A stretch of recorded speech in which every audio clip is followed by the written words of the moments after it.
Buenos días chicos, hoy empezamos una nueva clase de personal social. Recuerda siempre copiar atentamente todo lo que te mando en foto porque veo algunos errores ortográficos, ¿sí? El tema de hoy es muy interesante y es sobre la democracia, ¿de acuerdo? La democracia, vamos a ver qué es. Nace en Grecia, para empezar. Vamos a ver un pequeño video de cómo se originó la democracia, ¿sí? En los días que corren, muchos están descontentos con la política. Pero es difícil encontrar una solución cuando ni siquiera conocemos el sistema político. ¿Cuál es la forma de gobierno mayoritaria? La respuesta más común es la democracia, pero ¿vivimos realmente en una democracia? La democracia nació en Atenas, en el siglo V a.C. Como indica su significado, supone el poder de la ciudadanía. Aunque en la antigua Grecia, las mujeres, los esclavos y los extranjeros no eran considerados ciudadanos. Solo los hombres atenienses mayores de 18 años podían participar en la política. La democracia griega se apoyaba en una asamblea en la que residía el poder ejecutivo, legislativo y judicial. Dicha asamblea estaba compuesta por el pueblo, independientemente de su condición social. Se convocaba 40 veces al año para tomar decisiones sobre la política, las leyes y la sociedad. Cualquier miembro de la asamblea podía postularse como representante del pueblo, y después se les escogía por sorteo, a diferencia de las elecciones actuales. No había programa electoral, pero a las personas electas se les hacía un examen para saber si eran aptos para el puesto. El poder emanaba del pueblo, y no de los dioses, a diferencia de otras culturas de su tiempo. Las decisiones las tomaba el pueblo, ya que si las tomaban los representantes se volvía a la oligarquía. Aristóteles decía que era el gobierno del pobre sobre el rico. Cada ciudadano se representaba a sí mismo. El problema es que no había muchos mecanismos de control, excepto que no se podía aceptar una ley contraria a otra. Pero si se hacía alguna reforma fuera de lo común, esa persona podía ser encarcelada. La política se hacía gracias a los que participaban. Las personas descontentas con la sociedad solo tenían que participar en la asamblea y proponer cambios. No era una cuestión de ganar, sino de encontrar lo mejor para todos entre todos. Tras las guerras del Peloponeso entre Atenas y Esparta, la democracia en la Hélade se vio afectada y territorios que eran democráticos dejaron de serlo. Después, Filipo II conquistó toda Grecia, creando el Imperio de Macedonia y poniendo fin a la democracia, después de 200 años.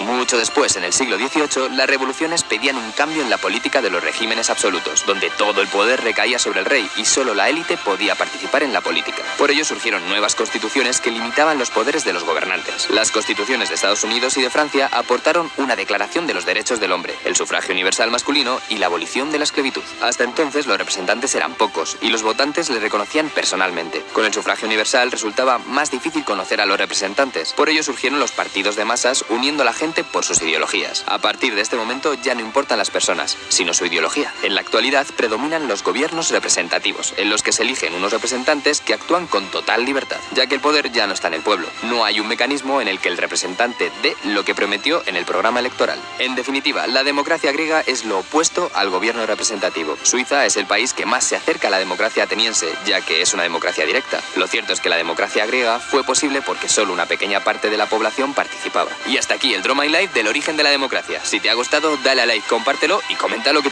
Bien, entonces hemos visto cuál ha sido el origen de la democracia. Tenemos que recalcar que de la palabra democracia significa etimológicamente poder del pueblo, ¿no? Entonces, en un país democrático como es el que nosotros vivimos, nosotros tenemos la obligación como ciudadanos de, por ejemplo, asistir a las votaciones, ya sea de cualquier tipo, municipal o del Estado, y también estudiar y leer para poder nutrir al pueblo, porque acuérdate que un pueblo culto, un pueblo educado, es aquel que puede llevar mejor su gobierno.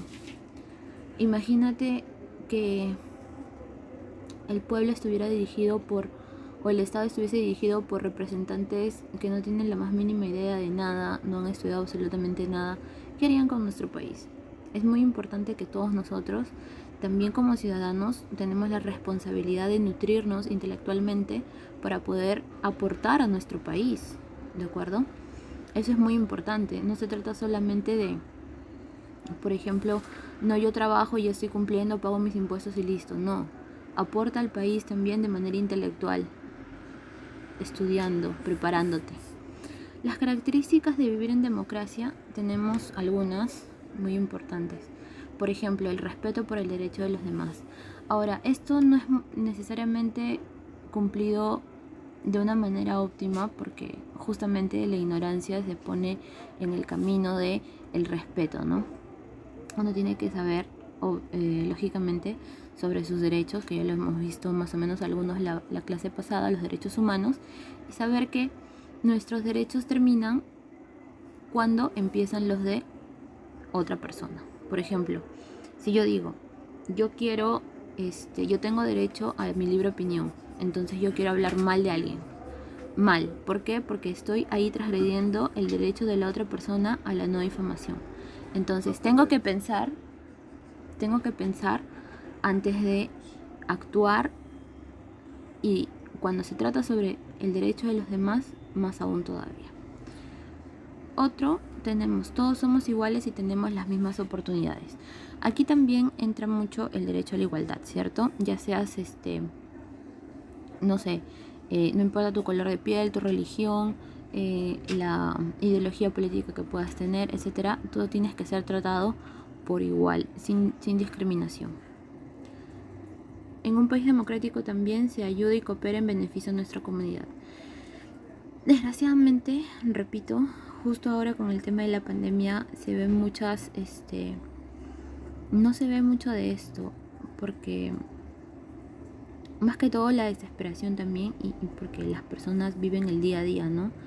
Trabajan por el día a día, a veces, sobre todo cuando en los mercados, cuando hay demasiada gente y no se está respetando la distancia, ¿no?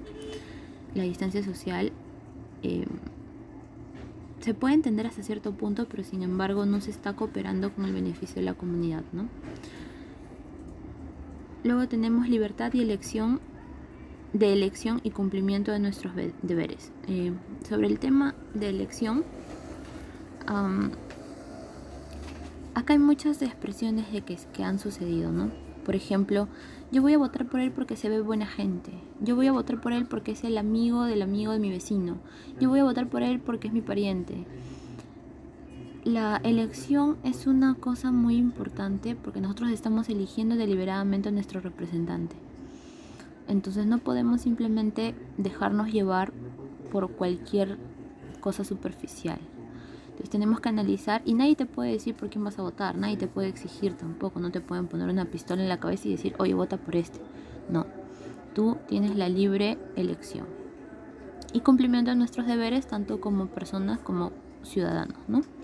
Entonces, estas son algunas características de un Estado que vive en democracia. De acuerdo a que la democracia está hecha para servir a las necesidades y los intereses de toda la ciudadanía.